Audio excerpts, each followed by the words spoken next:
Okay, so here we have this Utilitech slash midea box fan. I don't know when it was created, but yeah. It's a 3-speed fan, and here's high.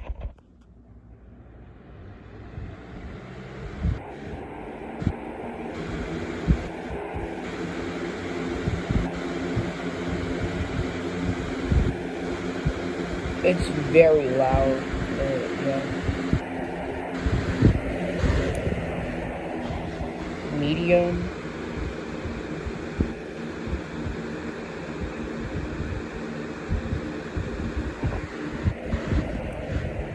And low.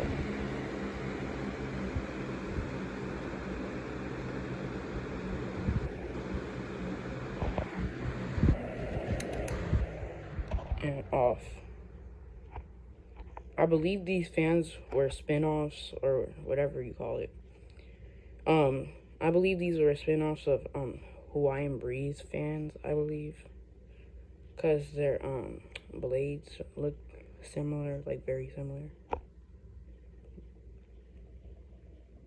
But yeah, thanks for watching. I'll see you guys later.